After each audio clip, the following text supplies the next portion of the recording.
This is going to be a conversation in English, so En inglés.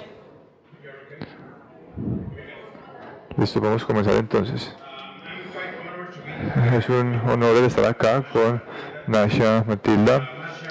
Nasha Gessen es la autora de 9 libros, incluyendo El futuro es historia, cómo el totalitarismo volvió a tomar a Rusia, El hombre con un rostro, que es un libro sobre Vladimir Putin, es una biografía de Vladimir Putin. Es un libro que me gustó mucho cuando lo descubrí, que se llama Propaganda Gay, que fue editado con Joseph Hoffman. Ella ha escrito sobre Rusia, sobre Putin, sobre Trump, sobre ciencia, sobre guerras y derechos de la población LGBT. También tenemos a Matilda González Gil. Ella escribe para El Espectador. Ella también tiene una columna en Vice, una revista Vice, y tiene un videoblog, que se llama La Prohibida. Ella es graduada de la Universidad de los Andes y tiene una maestría de la American University en Derechos Humanos. Trabajó en una organización LGBTQI que se llama Colombia Diversa. Hoy estaremos hablando sobre ética y periodismo y diversidad sexual.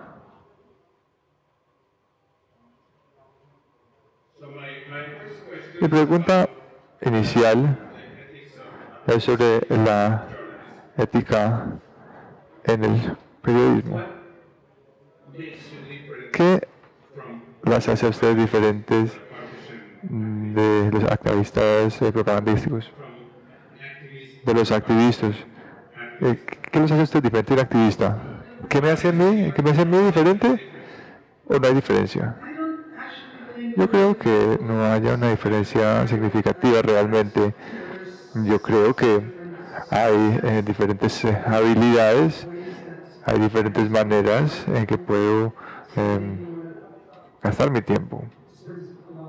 A diferencia de alguien que pasa mucho tiempo siendo un activista, pero creo que no me organizo usualmente, pues me agito realmente. Y ese es el rol como un activista y como un periodista también. Yo realmente no sé qué es exactamente el periodismo, porque yo he sido un activista toda mi carrera y me metí a los medios escribiendo columnas de opinión. Entonces, para mí las preguntas sobre periodismo, no tengo muchas herramientas para responder preguntas sobre el periodismo, porque me veo como un activista que ha entrado a los medios a través de columnas de opinión. Y yo he utilizado los medios de esta manera, como un gran megáfono. Sí, como un megáfono. Bueno, pero voy a agregar un poco más de detalle. Creo que el término periodismo activista fue desarrollado para denigrar el periodismo activista, y el periodismo activista es súper importante.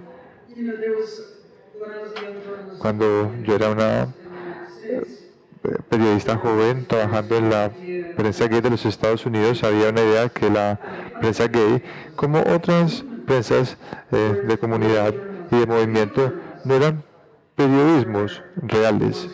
Los periodistas reales eran los que trabajaban para el New York Times.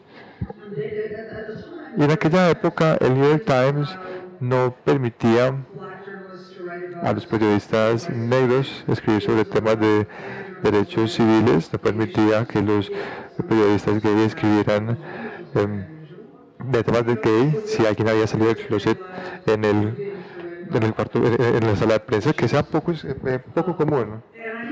Y creo que ahora, 40 años después, o bueno, 35 años después, es claro qué tan equivocados estábamos en aquella época, o qué tan equivocado estaba el mundo en aquella época. Y creo que esta distinción entre periodismo activista y periodismo real cabe en el mismo espacio. Y creo que también ha cambiado la percepción del periodismo activista recientemente. Cuando escribimos sobre derechos humanos, hay cierta rabia involucrada. Hay injusticia, o si hay algo que está mal, uno obviamente se siente obligado a escribir al respecto. ¿Cómo utilizas la rabia en la manera que tú escribes o en tus escritos?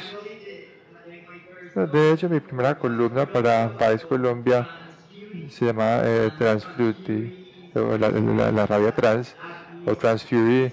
Esta es una expresión que los activistas, más que todo de Argentina, pero también Latinoamérica, ha utilizado esta expresión, rabia trans, como para movilizar a las personas y también para entender que sentir enfado o tener rabia es el primer paso para entender que hay algo injusto y violento.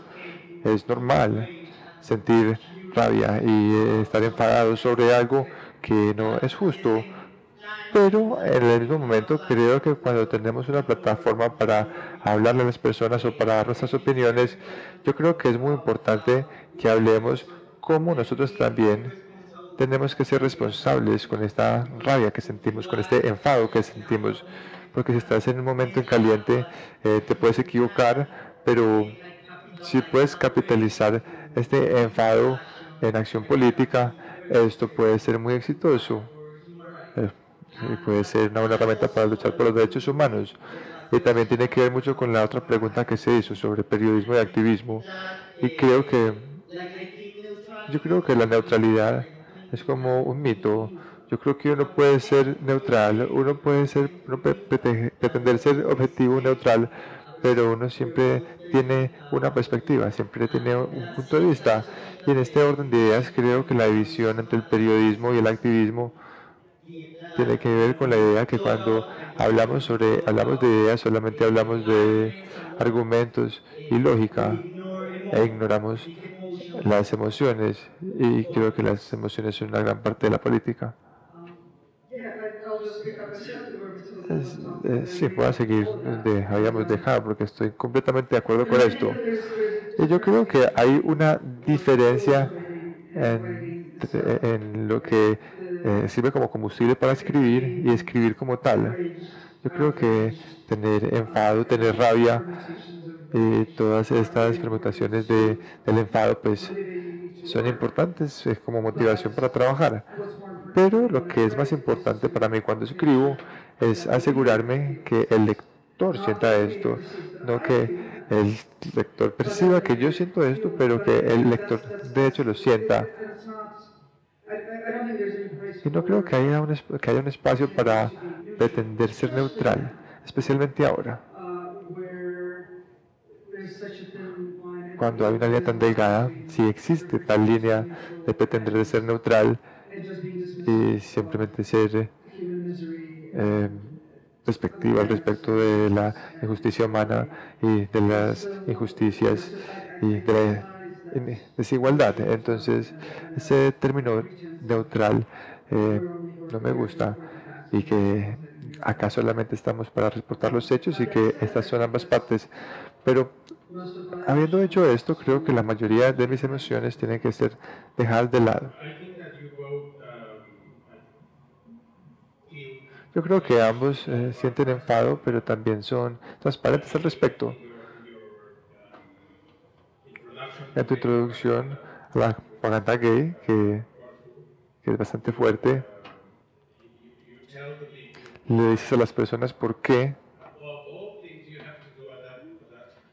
fuera todas las cosas que tenías que hacer en aquella época, que era cambiar de país, vender un apartamento y muchas otras cosas, tú te comprometiste a este otro proyecto,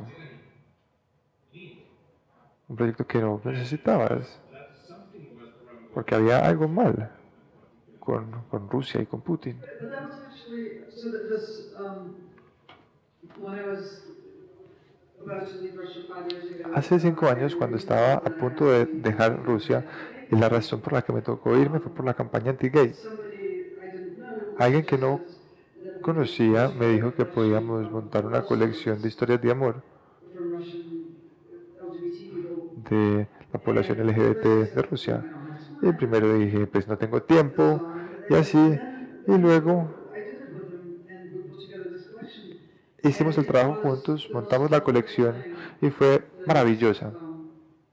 It was like therapy. Fue como una terapia, I would spend all day porque pasaba todo el día con la logística de sacar a los chicos de la escuela y vender mi apartamento y regalar las cosas y entender dónde íbamos a ir en Nueva York. Y durante las noches, todas las noches me sentaba a editar historias de amor. Era hermoso.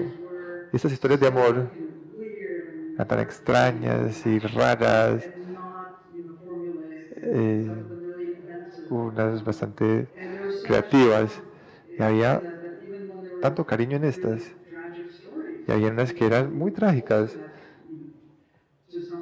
de personas que también tuvieron que huir por sus vidas. Era algo maravilloso de hacer y me sentí parte de esta comunidad de personas. La mayoría ni las había conocido.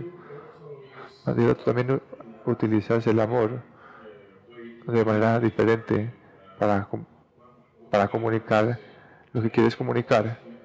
Estaba viendo un video y estabas contando la historia de una ocasión que tú recogiste a alguien que no sabía que tú eras una persona trans. Pero eso es una historia de amor. Y también transmite la idea que puede ser peligroso, que puede ser transfóbico. ¿Cómo utilizas el amor primero quiero decir que la prohibida no es mi amor, pero es también Joseph que está ahí y Pilar que tampoco está acá. Y este fue el primer video que hicimos, que él no sabía que yo era trans, era una historia personal, y tiene que ver mucho con el nombre del canal como tal, porque hay un activista argentino que se llama Loana Beckins, que dijo que el amor debería ser el motor para la revolución, y decía que el amor que se le ha negado a las personas trans toda la vida es nuestro motor. Y creo que es increíble porque cuenta mucho sobre la historia de las personas trans. A nosotros se nos prohíbe ser amados, y de la misma manera es una acción bastante resiliente actuar desde ese amor. Como la mejor revancha que puedes tener es ser feliz. Pero creo que la discusión sobre el amor no es muy light, como que el amor es flores y todo. Pero yo creo que cuando hablamos de amor, que es como una idea feminista, cuando intentamos hablar sobre amor en nuestras vidas personales, esto puede tener un impacto en el espectro político más amplio y también en la escena política. Por ejemplo, con Putin, con Trump, con Uribe en Colombia, hay una grande idea. ¿Qué significa ser un hombre, por ejemplo? Y es muy similar a nuestros padres, a nuestros primos, y es la gente que nosotros amamos también. Entonces, cuando hablamos de amor y cuando cuestionamos el amor en nuestra vida personal, puede tener un gran impacto en el espectro político, porque tiene un rango de acción más amplio. Y la segunda parte es que nosotros utilizamos mucho humor, mucha arte, por ejemplo, para intentar transformar la ira en algo diferente.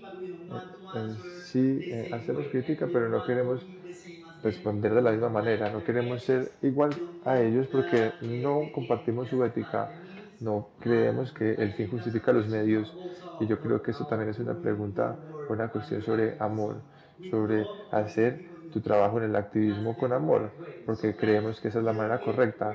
Muchas veces no obtenemos buenos resultados, podemos obviamente ser expulsados de nuestro país, ¿cierto? Pero lo que significa es que es un punto de vista ético. Hacemos el trabajo por el amor que tenemos a él. Y también utilizas el humor, perdón. Eres una persona bastante graciosa en video. Gracias.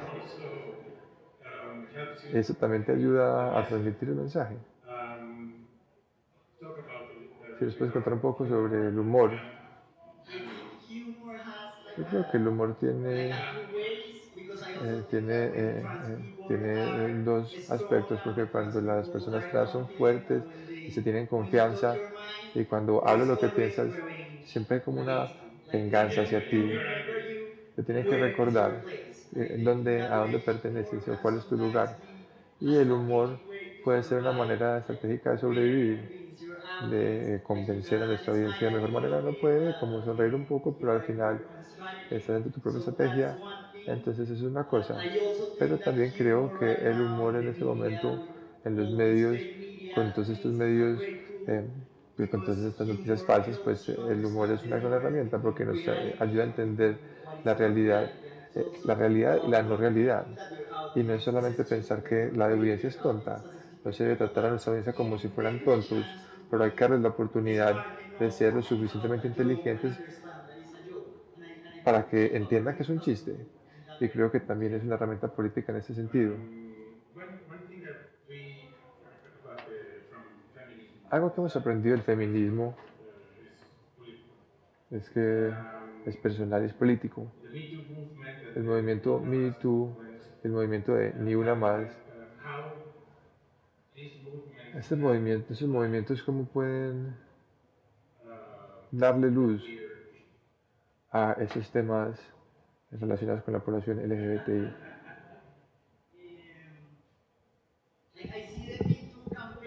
Yo veo la campaña de Me Too no es solamente sobre mujeres y sobre acoso sexual, pero se pone específicamente en el lugar de trabajo. Y yo creo que te hace preguntarte cosas como, por ejemplo, los medios, cómo se están distribuyendo los trabajos en términos de diversidad. Esto significa hacer muchas preguntas. Por ejemplo, cuando en los 70s y en los 80s las mujeres empezaron a entrar a las grandes compañías, las compañías dijeron, no, tenemos mujeres, ya están contratadas, y las feministas utilizaron esta palabra que se llama el tokenismo, y era como cuál es el impacto real de las mujeres en las compañías. Y lo que encontraron es que algunas veces las compañías utilizaron a las mujeres para decir, somos diversos porque contratamos mujeres, pero cuando hacemos el análisis político, porque de hecho me siento como una activista infiltrada en los medios, y yo veo los medios como algo como medio cliché, como el Congreso, como cuántas personas trans están en los medios. ¿Acaso se les está pagando o no? ¿Acaso están en las mismas posiciones? ¿Acaso tienen las posibilidades de convencer a las personas de incluir nuestra agenda en los medios? Y si acaso podemos tomar decisiones o no en el lugar de trabajo. Yo creo que es así como el movimiento Me Too puede ser ubicado en el lugar de trabajo, porque al final de cuentas el acoso sexual en el trabajo es una manera de recordar a las mujeres cuál es su puesto. Como no pienses que eres igual a nosotros, te vamos a recordar dónde está tu lugar, porque tenemos que recordar de que eres una mujer. Yo creo que las personas gay tienen algo con lo que pueden contribuir al entendimiento del movimiento Me Too. Y también tenemos cosas por ganar y cosas a las que tenemos que tener cuidado. Y creo que hay una diferencia entre la percepción gay de Me Too y una percepción heterosexual del Me Too. Creo que cualquier tipo de renegociación de los morales sexuales es difícil y complicada para los homosexuales y es potencialmente riesgosa también.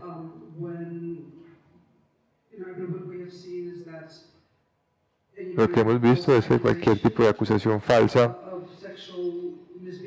de comportamiento inadecuado sexual siempre es mucho más riesgosa para las personas gay. Al mismo tiempo, creo que obviamente las personas gay eh, eh, son objetos sexuales y también pueden ser mujeres y también son sujetas al mismo tipo de abuso de los poderes institucionales como las personas heterosexuales. Pero sí tenemos una perspectiva específica que le da un ángulo diferente a la manera como entendemos el Me Too y creo que es una perspectiva interesante. Quiero volver a la propaganda gay.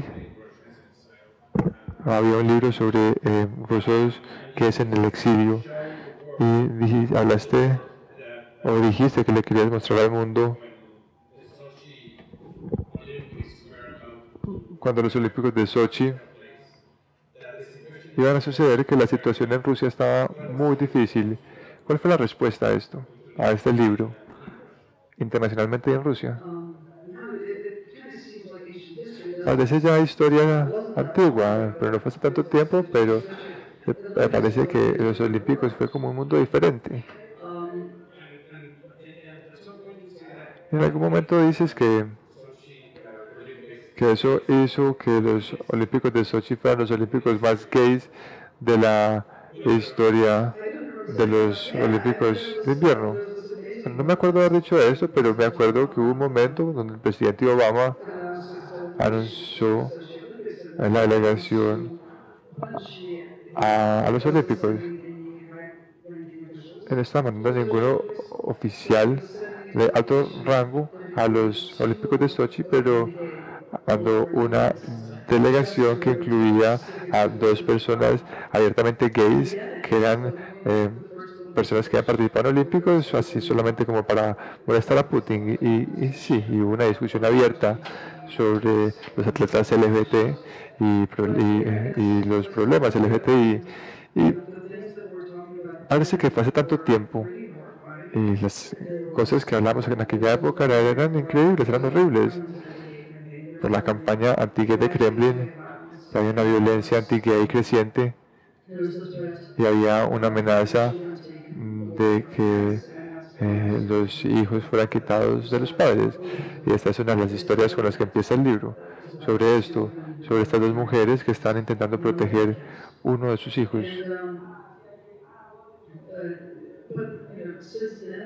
Pero desde entonces hemos tenido a Chechenia,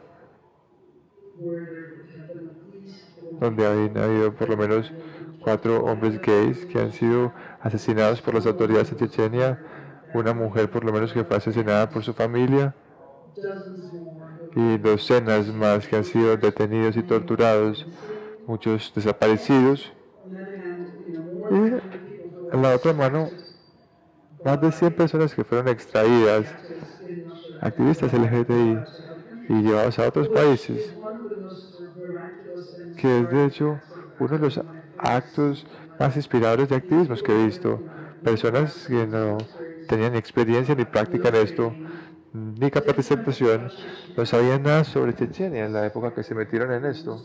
La mayoría de estos nunca habían conocido un checheno y creo que nunca habían conocido un musulmán. Y empezaron a ayudar a las personas a escapar y a desarrollar esta red para extraer personas de esta situación extremadamente peligrosa y llevarlos a otros países. Bueno, y para dar un poco de contexto, ¿nos puedes contar un poco sobre qué es esta propaganda anti-gay que impulsa Putin? Sí, el verano del 2013 Rusia pasó una ley que prohibía la propaganda de relaciones sexuales no tradicionales. Y bueno, me acuerdo, antes podía parafrasear la frase, la propaganda se define como la manera la diseminación de información controlada que puede generar daño en el desarrollo espiritual o moral de los niños, formando, y eso incluye formar en ellos la idea errónea de la equidad social y las relaciones tradicionales de matrimonio. Y este es el peligro de esta igualdad sexual. Es básicamente establecer una ciudadanía de segunda clase. Es como ilegal para mí decirle a mis hijos que mi relación es socialmente igual a la del vecino. Y también hizo posible aplicarle esta ley a cualquiera. ¿Qué es el punto de la ley? El punto de la ley no es judicializar a las personas, es asustar a la gente. Entonces es un terror básico, y también era como mostrar que aquí hay un grupo que es el enemigo de las personas y que debería de ser perseguido de manera violenta. Pero tengo otra pregunta, es ¿por qué Putin escogió a las personas gays como enemigos? Hay otros enemigos que él tiene, pero claramente la gente gay es uno de ellos. Bueno, primero la respuesta es ¿por qué no? ¿Cierto? Porque cuando las minorías sirven de como de válvula de escape, ¿por qué no? ¿Por qué no la utilizamos como válvula de escape? Es una minoría, y habiendo dicho esto, pues los gays son particularmente convenientes en un país como Rusia, porque primero que todo nadie ha conocido a una persona gay en sus vidas. La mayoría de los rusos creen que nunca han conocido una persona LGBT. Entonces es muy fácil convencerlos que son más que humanos porque son peligrosos, y menos que humanos, poniéndolos de una manera animalista también. Y es una buena manera de prometer llevar a las personas al pasado imaginario. ¿Recuerdan cuando no había gente gay? ¿Se acuerdan cuando no teníamos que tratar con este tipo de problemas? Te podemos llevar a este pasado. Y creo que es algo muy útil, porque parte de lo que está pasando, es parte de lo que está pasando en los Estados Unidos también. Es esa idea del pasado imaginario, que es la razón por la que yo sabía que Trump, a pesar de que tiene amigos gays y que literalmente una vez se arropó en una bandera gay cuando estaba haciendo la campaña, yo sabía que él iba a institucionalizar políticas anti-gay, porque no puede, porque es la historia del pasado imaginario, y porque el cambio social en los gays ha pasado tan rápido que es como una manera muy rápida de llevar a las personas a ese pasado donde se sentían más seguros. Pero al mismo tiempo la gente en Rusia la gente trans en Rusia puede cambiar su identidad. No, ya se ha vuelto muy complicado. Antes sí, de hecho eran los países más progresistas del mundo en términos de cirugías y adoctrinamiento, pero está desaparecido completamente, y doctrinas, perdón, pero está desaparecido completamente. Cuando hablas sobre temas gay, ¿no te parece que también estás educando a la audiencia? Tienes que hacer eso, ¿cierto?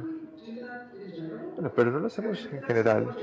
Es como lo que hacen los periodistas, ¿cierto? Vamos y aprendemos un poco de algo y inmediatamente lo pasamos. De pronto aprendí un poco más que un poco de temas gays.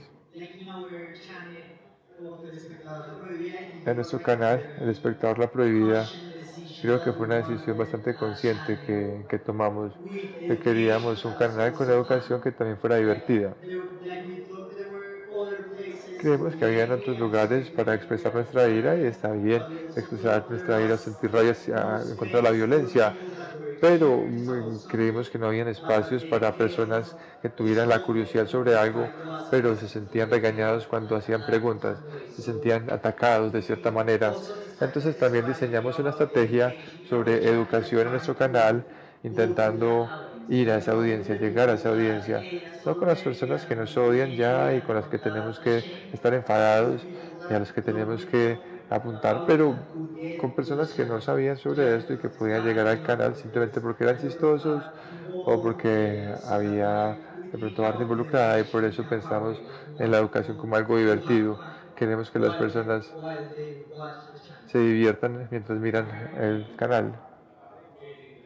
¿Tienes de pronto algún sentimiento de que estás de pronto haciendo las cosas bien y que la gente está cambiando su mentalidad?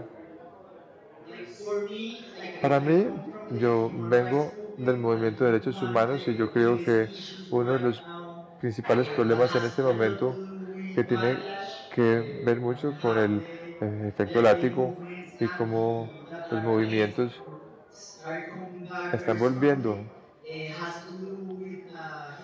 tiene que ver con los movimientos de derechos humanos que están hablando de maneras que de pronto no se conectan con la gente, a diferencia de los evangélicos que tienen iglesias que todos los días están ahí transmitiendo su vida. Nosotros estamos desconectados de las personas del día a día. Y para mí, ir a los medios también fue una manera, o acudir a los medios fue una manera de sentirme libre, porque estaba muy frustrada en términos del movimiento de derechos humanos. Porque uno cree que son muy a mente abierta y que les gustan las nuevas ideas, pero creo que ellos son muy estrictos, son muy rígidos, sus estructuras acá en Colombia. El director o los directores de las grandes ONGs han estado ahí por muchos años. Entonces la gente joven no siente que está siendo escuchada dentro de la organización. Para mí entonces es como algo político. Para mí es muy importante que las personas entiendan los derechos humanos porque esa es la única manera que podemos hacer que la democracia sea un movimiento real, un movimiento de raíz. Entonces para mí profesionalmente, pero también en mi vida personal, es como una decisión. No necesitamos hablar más claramente sobre los derechos y la mayoría de las personas pueden entender los derechos y deberían de sentirse enfadados. Esto me hace pensar que eso que funciona como puente. Ustedes actúan como un puente. Eso es lo que ustedes hacen cuando escriben. Voy a ser aburridora y eso es lo que hacemos cuando escribimos. Esto se trata de escribir.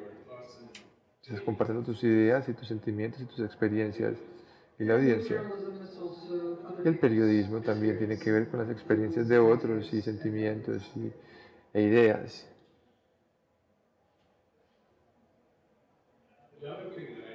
Lo otro que creo que es interesante, cuando uno escribe sobre temas gay, algunas veces esto se vuelve una lucha personal y luego tenemos que defender nuestros puntos de vista.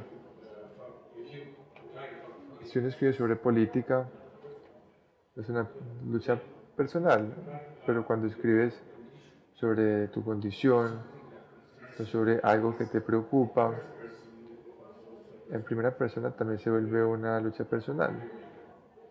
¿Qué piensas de todo esto? Yo creo que es más fácil escribir sobre cosas de las que por lo menos estés un poco alejados. Para mí es más fácil, de pronto ustedes tienen una experiencia diferente. Yo empecé a escribir siempre sobre temas personales, porque yo empecé a escribir también porque necesitaba aclarar mi mente y escribir una manera también de comunicarme conmigo misma. Y empecé a publicar y mucha gente se empezó a conectar con mis experiencias. Y de esta manera eso se vuelve una estrategia feminista porque se vuelve una manera sobre hablar de algo personal de una manera pública, pero también hizo que otras personas se sintieran identificadas con este tema. Pero también cuando empezamos a escribir más y más, o cuando empecé a escribir más y más, empecé a conectar esos temas personales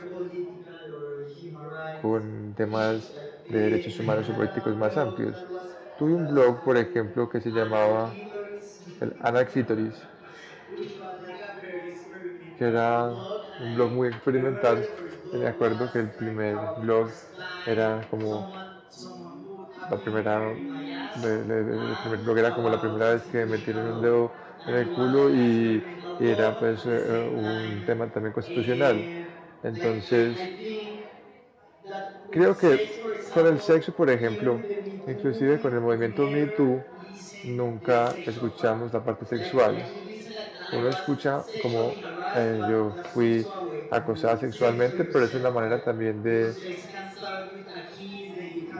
hacer, censarte, porque tú puedes tocar una oreja, puedes tocar un pene, puedes chupar un pecho, pero esa parte nunca la escuchamos. Entonces creo que hay mucha política involucrada en esta parte que deberíamos de escuchar más, específicamente en temas relacionados con el género. Entonces creo que hablar sobre lo más personal, sobre cosas sexuales que deberían ser personales, también es una manera de empezar a hablar sobre la violencia. Entonces creo que es una estrategia política también para moralizar a las personas. Pero también creo, yo empiezo diciendo que es más fácil escribir de cosas que no son tan personales para mí, pero también no puedo escribir de cosas con las que no esté relacionada en absoluto. Entonces, cuando escribo sobre refugiados y sobre inmigrantes y personas desplazadas, ayuda a que yo he sido un inmigrante. Tengo un pequeño entendimiento de qué significa ser inmigrante. Y cuando estuve escribiendo sobre los hombres gays de Chechenia que están siendo perseguidos, ayudó que fuera gay en Rusia y que hubiera tenido que dejar el país, a pesar de que no empiezo a entender por completo, a sentir el horror al que ellos han sido sometidos. Y yo creo que eso también tiene que ver o les llega a las personas a que yo entrevisto, a las personas que leen lo que yo escribo. Y eso es lo que le da al periodismo la credibilidad. El problema con la posición con la que empezamos a hablar, que tenemos que ser neutrales y que las personas pueden escribir de otras personas, es que los seres humanos muchas veces no sean representados. Entonces sentimos esta separación. Estos medios abstractos que escriben de las personas imaginarias y que sienten que nunca se les está hablando, excepto a través de Twitter. Esa es una pregunta para ti. ¿Cómo son las cosas con el presidente Trump para la comunidad gay?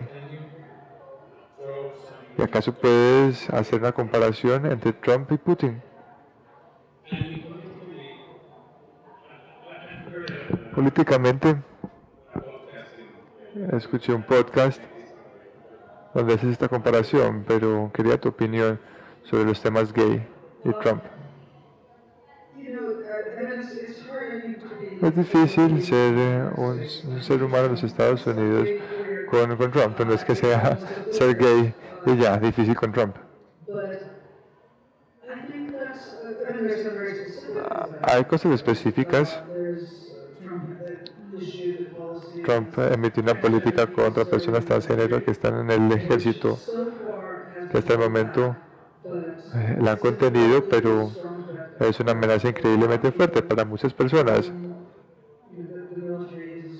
para quienes el ejército es una fuente de empleo y también de salud médica. Si prohíben que las personas transgénero entren al ejército, esto va a ser un golpe muy bajo para muchas personas. El Departamento de Justicia ha removido el apoyo. Bueno, primero empezó a apoyar diferentes tipos de libertades religiosas, que es básicamente el derecho a discriminar, y esto se ha representado en varios casos legales que están pendientes en este momento. Entonces sí hemos visto ciertos reversos en los avances que hayamos obtenido en las últimas décadas. Hemos visto un reverso. No sé cuánto será el reverso, qué tan grande será. Yo no soy tan optimista. Hay gente que habla del matrimonio igualitario y que esto es irreversible. Y yo realmente no creo en esto. Nada de eso es irreversible. Matilda, también presentaste un estudio que muestra la expectativa de vida de las personas trans en Latinoamérica, que es de 35 años. Yo también vi tu charla TED, tu TED Talk, y dijiste que tenías casi 30, entonces casi estás llegando a ese punto, a esa edad promedio. ¿Cómo es la situación en Latinoamérica para las personas trans? ¿Cómo la situación, la expectativa de vida de una persona trans de 35 años? Pero yo creo que es un chiste porque yo tengo muchos privilegios que tienen que ver con clase y acceso a educación, que no me hacen parte de esa estadística. Pero la realidad para la mayoría de las personas en Latinoamérica es que ellos enfrentan la exclusión de sus familias, la exclusión de su lugar de trabajo, que no tienen acceso a la educación, que el único lugar donde pueden trabajar es en los lugares sexuales. Y por ejemplo, el trabajo sexual en Colombia, solamente puedes hacer trabajo sexual en ciertas partes de la ciudad. Y usualmente estas partes de la ciudad se comparten hay una economía de microtráfico. Y cuando el trabajo sexual no es regulado por el Estado, la ley de la calle es la que regula el trabajo sexual. Entonces es un continuo de violencia que hace que las personas trans sean más vulnerables a ser asesinadas o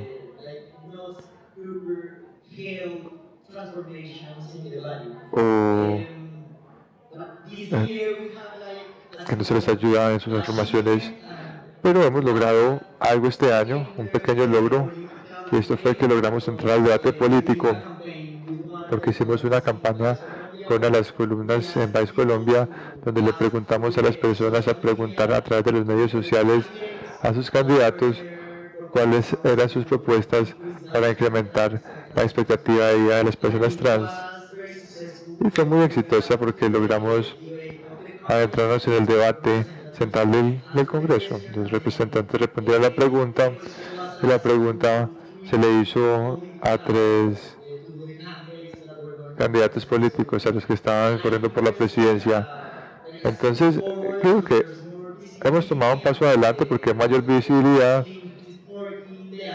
y el tema está más en la agenda, pero creo que esto no es suficiente todavía. Creo que tenerlo en la agenda pública no es suficiente. Creo que es un buen paso, pero debería hacerse algo más que no estamos haciendo. Bueno, listo, ya estamos listos para recibir preguntas de la audiencia.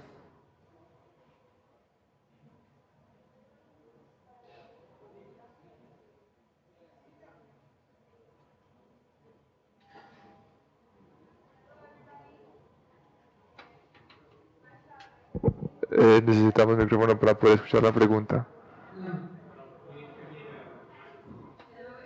Hola a todos. Mi pregunta es para Maisha. Me gustaría saber desde tu punto de vista como una outsider, como una persona que no vive en Latinoamérica, ¿cómo ves el tema de derechos humanos relacionados con el LGBT? Yo creo que no estoy en la posición para responder esa pregunta, no sé lo suficiente.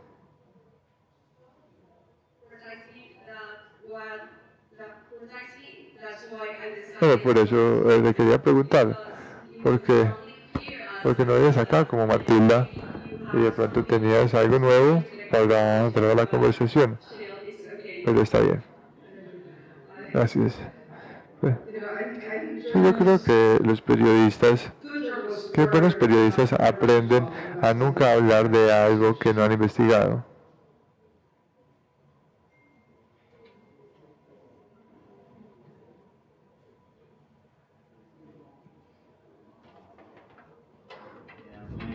Mi pregunta es para Masha. Quería saber, Masha, ¿cómo piensas que el periodismo y los periodistas por fuera de Rusia pueden ayudar a contar sobre estas historias de violaciones de derechos humanos hacia la población LGBTI en Rusia, que de pronto no pueden contar porque sus vidas se encuentran en riesgo.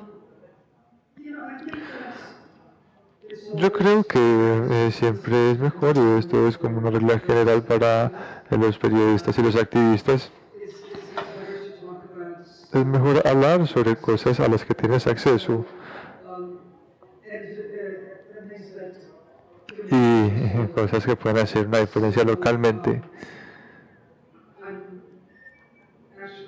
Entonces yo estoy más interesado en contar las historias de personas que escapan a Rusia, porque hay muchas personas que buscan, que son refugiados, que están en países que no pueden contar sus historias, pero más importante aún, puedes tener acceso a ellos. Entonces puedes hablar de cosas que sabes, y con los activistas es lo mismo. Uno de hecho les puede ayudar en donde ellos se encuentran y donde tú te encuentras, en vez de intentar a alguien que se encuentra alejado, que puede ser muy atractivo, pero de pronto poco práctico y poco efectivo.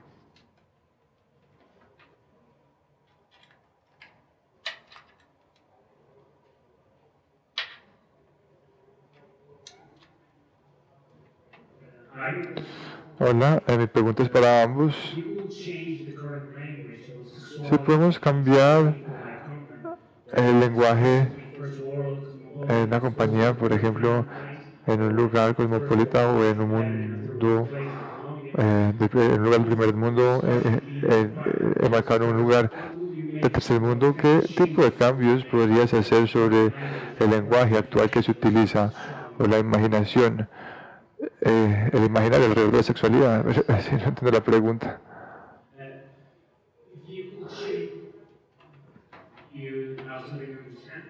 ¿Tampoco la entendiste?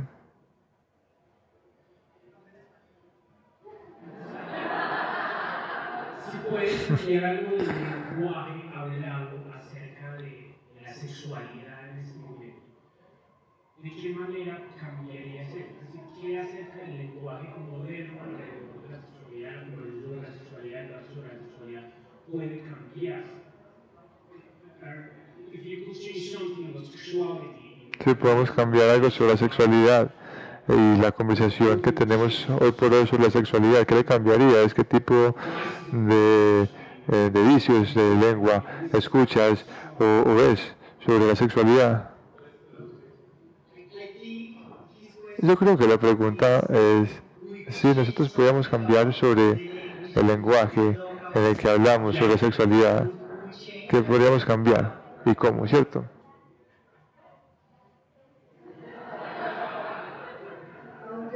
Bueno, en un par de semanas te respondo, me toca pensar.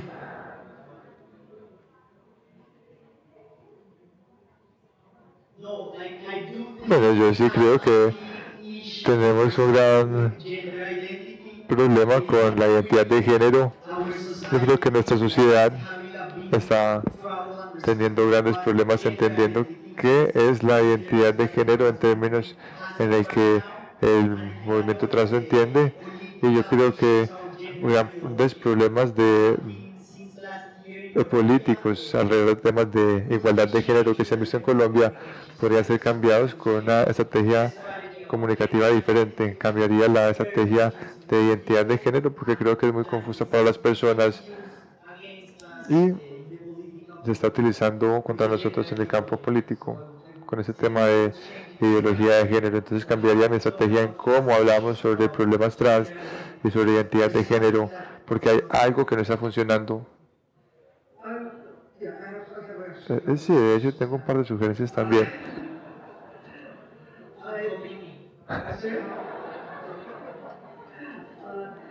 Que no me copie. Bueno, siguiendo con la Matilda, en la conversación de los Estados Unidos, y no me refiero específicamente a las conversaciones entre académicos o entre identidad de género, pero en los medios mainstream, este lenguaje de haber nacido de esta manera y mi yo genuino y todo este lenguaje existencialista que reinforces refuerza gender binaries, estos preconceptos as for de género en vez de cuestionarlos. stuff among ourselves, Y cómo nos I think that it's relacionamos y cómo hablamos entre nosotros, yo creo que es questioning the tiempo de empezar a cuestionar la separación entre identidad sexual y identidad de género y dejar de divorciar la conversación sobre el género, de identidad de género a el deseo de la sexualidad. Hola Matilda y Marcia, me encanta su trabajo porque la sigo.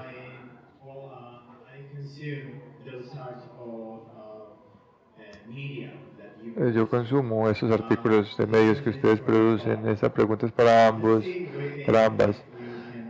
Vamos a ver si me entienden. ¿Cuál es el desafío del periodismo en los nuevos medios para mostrar los problemas LGBTI y su momento en los derechos humanos?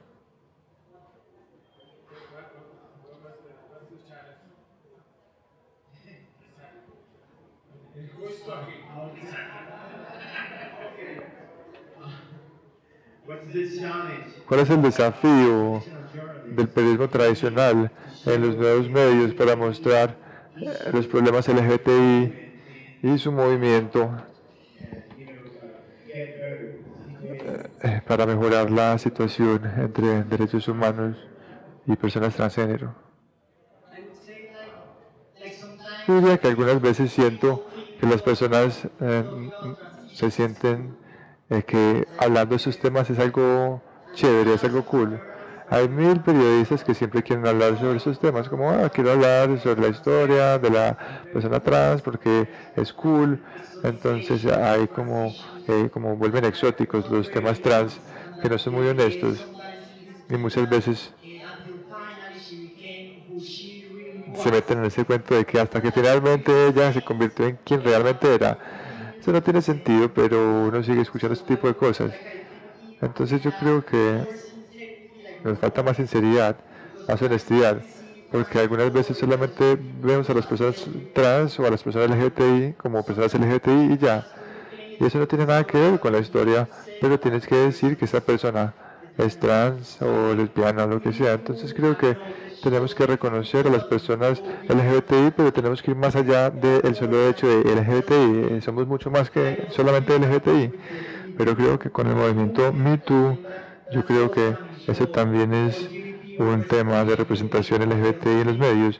Que la representación sí importa, que hay este debate que las mujeres usualmente eran musas de esos grandes artistas que pintaban a su musa.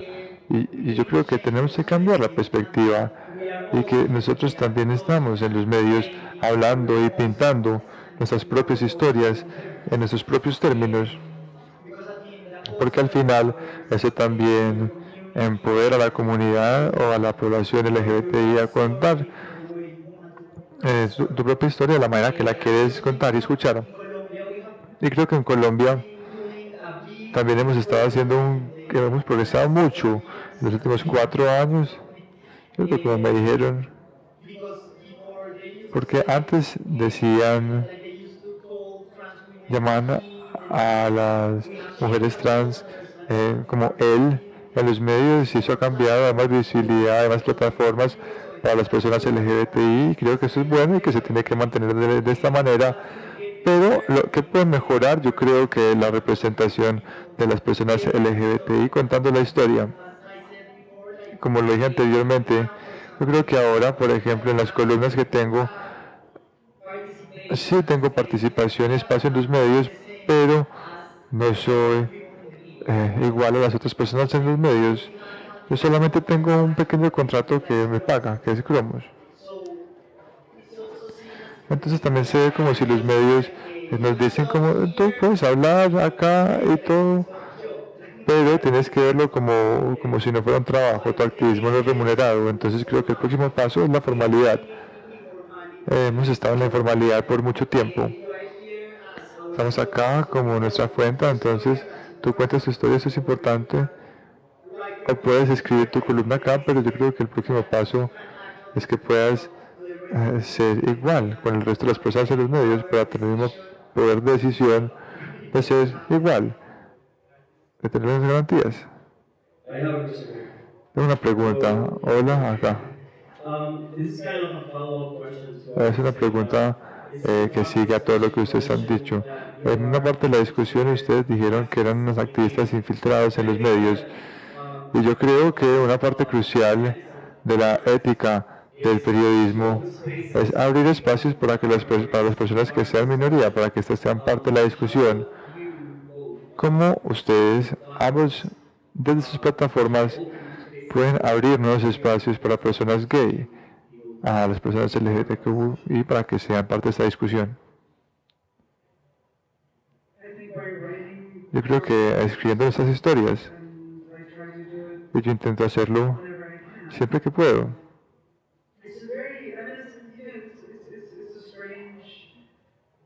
Es algo extraño. Todavía siento que conseguí un trabajo en el New Yorker y ni siquiera había discutido eso con mis editores. En el press release dijeron que yo iba a escribir sobre temas LGBTI, a pesar de que estaba pues incluido en los temas de la lista, pero nadie me había preguntado si yo iba a escribir sobre temas LGBTI. Se asumió. Y lo miré y dije, pues bueno, hasta una idea, porque también lo voy a hacer. Pero yo creí que se me había contratado para escribir sobre Rusia y Trump. Pero este supuesto, y lo mismo pasó cuando conseguí un trabajo como profesora, registrador, pues listó mis cursos bajo género, y no eran sobre género. Estaba enseñando sobre periodismo que no tenían que ver con género, pero se metieron bajo género, pues porque tengo de género y los enseño, no sé. Pero esto muestra cómo qué tan inusual sigue siendo tener personas abiertamente gays en instituciones mainstream y cuántas más necesitamos para que esto cambie, para que esto deje de ser el supuesto, que no es mi identidad solamente, pero también es mi trabajo de tiempo completo. Yo también creo, pues no sé, para mí esto ha sido más personal. Yo creo que haciendo mi trabajo y encontrando mis propias maneras, eso es algo secundario. Pero también creo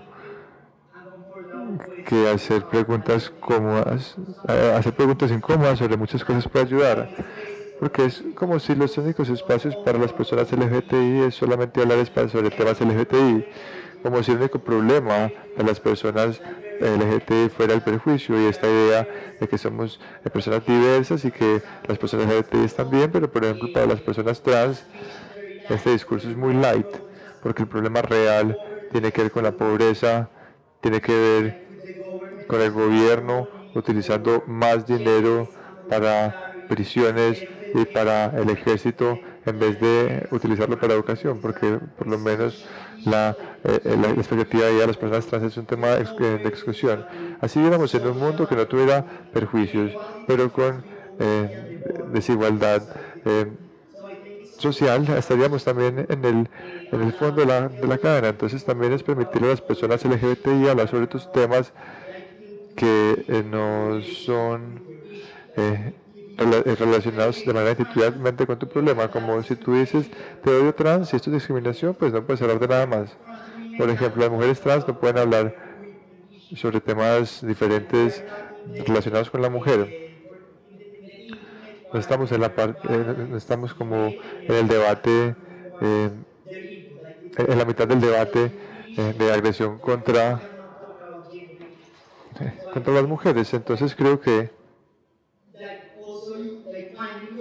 es encontrar una manera, pero también entender que somos personas, que somos más que LGBTI y que somos ciudadanos antes de ser LGBTI y que estamos preocupados con temas más amplios como lo militar, lo educativo, todo esto.